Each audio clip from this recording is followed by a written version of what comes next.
Okay, hey, welcome to another episode of On the Wrist from Off the Cuff. To a really fun review for you from the brand Seiko. A little bit about them. They were founded back in 1881. They are Japanese in origin, but now have factories throughout Asia. They cover all market segments from entry level to high end. And in terms of the type of watch, I'd consider this an everyday dress watch. Some key characteristics and design when you're looking for something that can be dressy and worn every day. You're really going to want that clean, classic, minimalist design, and of course something that is sensibly sized. This is actually part of their Seiko selection line. This is a JDM model. It's the SSEH001 Nano Universe Special Edition, and it's basically a super affordable Cartier tank alternative with a twist. It has their playful silver grain textured dial, and yes, this isn't a lady's size. This is quite small, but it also is quite affordable at just $152 from Sakura Watches. I'll leave links in the description. I saw this piece and it really stood out to me for its fine details. I love that textured grain dial, but it is quite small at only 18.8 millimeters in diameter. So this is definitely something that I wouldn't wear, but it's something that I think would be a really great gift idea for that loved one, that that supporter of your watch addiction, especially if you guys are into Seikos. I think this is just a fun thing you can kind of share with the family. So the wife will be wearing this watch, and later on when we get to wristwatch checks, I'll make sure to sorry, not wristwatch checks, but when we make it to seeing it on the wrist, I'll have her come in and demo on terms of how it wears, and maybe even ask her a little bit about what she thinks of this particular timepiece. So with all that said, let's go ahead, zoom the camera out, get this piece in hand, and take a closer look. Okay guys, like I said, this was small, and I really did want to zoom in initially just so you guys could get some ideas of the great details on this piece. But it is really finely done, and I love that in this really micro package you're still getting so many very cool details there, guys, whether it be that nice side brushing there with a nice transition to the high polished on the top side, and then of course that silver grain dial, which honestly looks a lot more expensive than it is, especially when you consider the price on this one at again about $152, with the US dollar to Japanese yen exchange rate. A little bit about the dimensions: 18.8 millimeters in diameter, very small, only 5.8 millimeters thick though, so quite thin from that perspective, and then 28.3 millimeters lug to lug. So this is again a very traditional women's size, but hey, as a watch collector, there's definitely times when, it's nice if your significant other kind of can play along with your addiction and have something that you guys can connect with and have as a bit of a conversational piece. And I think this is quite classic. And of course, yes, it does definitely have a design grammar that is well within that range of what you would think for Cartier within their tank. But I don't know, there's something about when a bigger name brand does something, they kind of just get a pass. Think about the PRX, right? Oh, okay, hey, well, yes, it's a very clear Genta homage, but because they made it back in the day, it's fine. Well, guess it was an homage then, it's an homage today, but for some reason it's cool, right? So it's just one of those things when a bigger brand does something within this range. I don't know, it's just for some reason we take less offense to it. Definitely let me know in the comments below what your thoughts are on that phenomenon and why exactly that is. Same thing with bigger brands doing, Rolex Submariner homages and and everything in between. So this one was just one where, especially when you think about it, right, within Cartier, a lot of the times it really doesn't matter what movement's in there. A lot of the ones that you're going to see and drool over are going to be quartz. Yes, mechanical is preferred for us collectors, but if you're going to get a quartz watch, I mean, you might as well get one with a Seiko movement, right? So I don't know, there's just something about that duality that I find very interesting. And yeah, for some reason they just seem to get a bit more of a pass than if this was just some no-name brand. Now, getting to some of the other details, this has a flat hardlex mineral, and again, at this kind of dress watch capacity, I don't think you're going to need any more than that. You do have, of course, a very nice bezel-less design, so it's a really, extending this beautiful dial out to the edges. And you do have this push pull crown with the cabochon style decoration there, which is quite nice. And then you get into the movement, which you can't see, but you can see that this is a Seiko Nano Universe collaboration there, nicely signed. But inside beats the Quartz Seiko 4N30, which is going to be plus or minus 15 seconds per month accuracy with about a 3-year battery life. So nice that the battery life is a little bit longer, especially since there's no ticking seconds hand there. And you probably wouldn't want a ticking seconds hand with something, that's within this kind of more elegant vein. Now, getting into the dial hands and loom, you do have these great printed Roman numerals with applied hour dots. So there's no loom there, but you can see, if I can get it to reflect just right, they do have these little raised hour dots, which do break up a little bit on that track, so they can, sparkle and glint and glitter and add just a little bit of extra niceness there.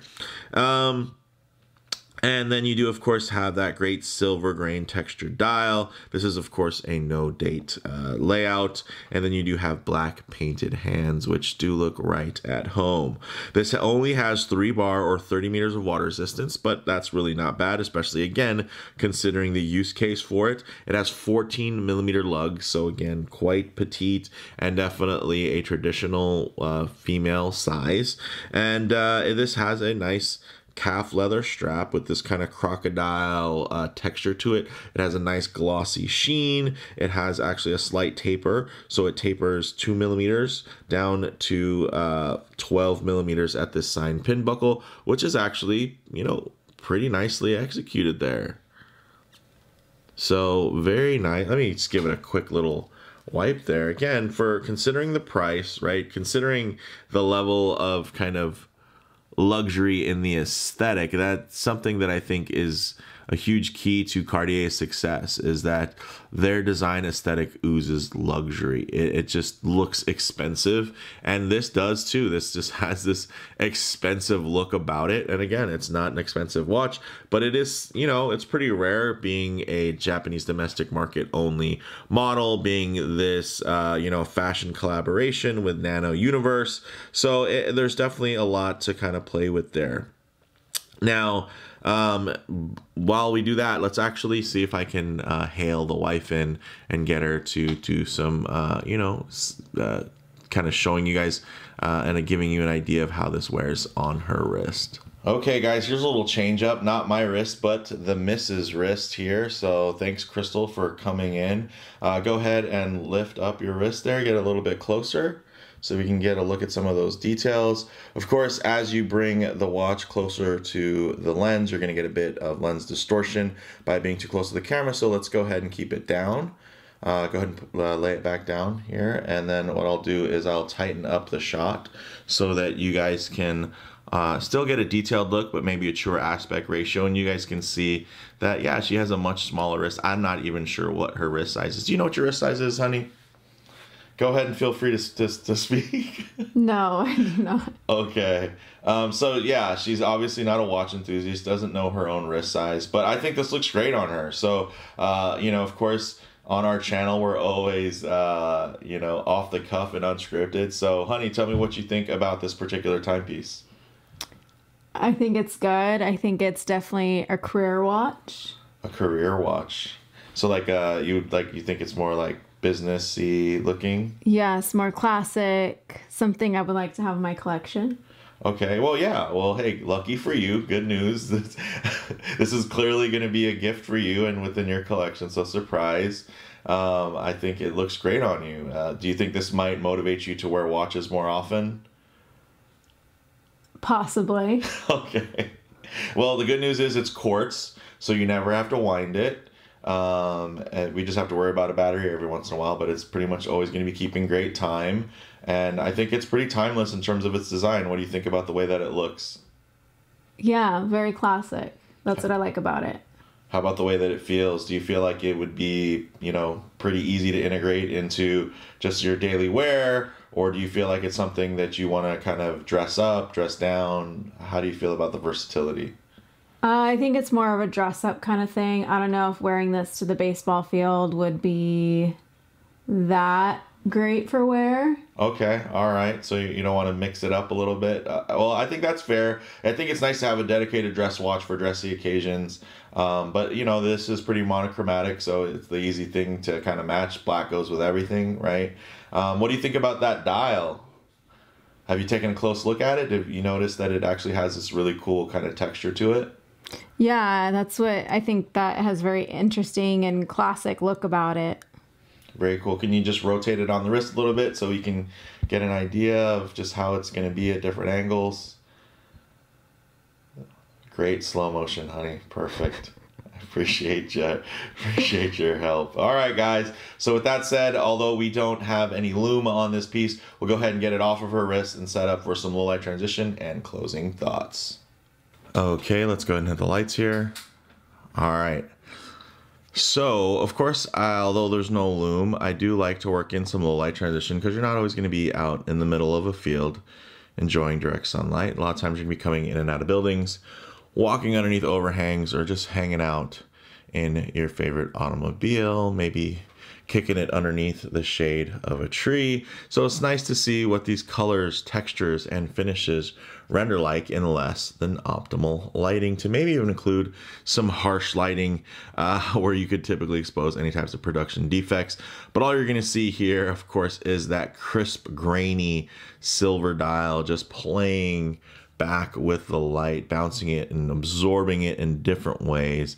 Very, very cool. And of course, even the strap there has a nice sheen to it, a nice gloss, which is going to add more dimension and more play. And yeah, it's nice that it is a relatively stark combination. It's a silver dial watch with a black strap, but there's so much texture, there's so much light play, so many fine little ornate details.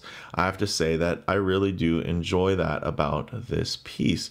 Do I wish they made a larger one? Yeah, I wish they did. They actually do make a larger Seiko Nano Universe Special Edition that has like a 23mm lug, which is just too big. So I wish that they would make something somewhere in between that, maybe with a 20mm lug, and then the watch itself is maybe 25, 26 across. I think that would be really ideal. But in terms of closing thoughts on the wrist, you guys saw a great traditional lady size for smaller wrists and an overall more dressy and refined appearance. There are quite a few fun variances with this in terms of which I'll actually leave links to in the description if you're interested in checking them out. There is essentially they're all SSEH, but then there's a 001, which is the one as seen, which is the silver case with silver grain dial on the black strap. There's the 002, which is going to be a yellow gold tone case with a champagne grain dial on a dark brown strap. There's the 004, which is a yellow gold tone case with a smooth champagne dial on a blue strap.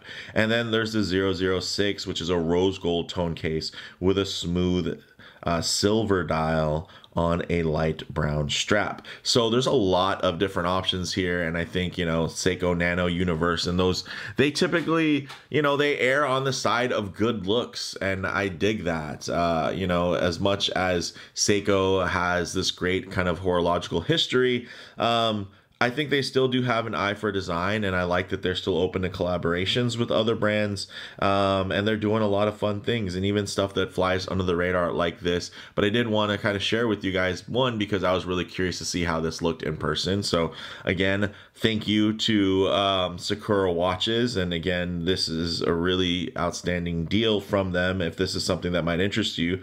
But in terms of comparable models, sure, you can find similarly themed pieces. I mean, all the way up the chain, guys, whether it be Oris or Longines, right? Like, you can find these kind of Cartier tank style, that kind of aesthetic, but they typically will cost a lot more, right? And it's still not a tank. So that's one thing you kind of have to reconcile. So you could spend, more money, whether it's for yourself or for, for your significant other, or, close sister, whatever it ends up being, maybe your daughter even.